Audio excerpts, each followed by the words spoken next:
In today's video, I'm going to teach you how to download a model from Teachable Machine. By the end, you'll know exactly where to click, what each export option means, and how to confidently grab the files you need for your project. Start by opening your project in Teachable Machine. Make sure you're in the correct project, the one with the images, audio, or poses you trained on. Take a moment to glance over your classes and examples so you know you're exporting the right model. This quick check saves time later, especially if you manage multiple versions. If you haven't trained your model yet, go ahead and train it now. Click the Train button and let Teachable Machine do its work.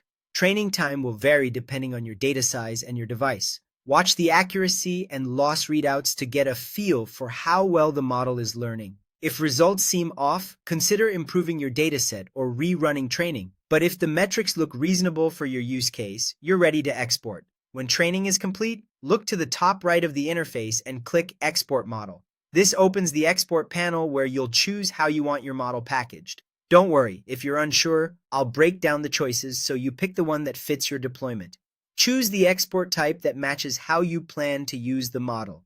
TensorFlow.js is ideal if you want to run the model directly in a web browser. You'll receive a model.json file and weight files that can be hosted on a website and used with JavaScript. TensorFlow provides a saved model or similar format for use in Python environments, great for backend servers, notebooks, or further fine-tuning.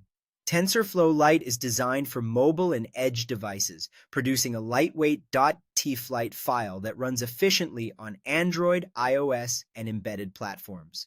If you see an Arduino or microcontroller option, that targets ultra-resource-constrained boards. It typically includes everything needed to integrate the model into a sketch, but keep in mind, these models are very compact and best for simple tasks. After selecting the format that suits your needs, click Download My Model. Teachable Machine will package the files, and your browser will start downloading them.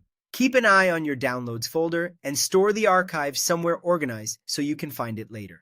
The downloaded bundle usually includes the model files and a brief guide or labels, which helps you verify the classes and integrate correctly. That's it. Open your project, train if needed, click Export Model, choose your format, and download. You now have your Teachable Machine model ready for your next step in development or deployment.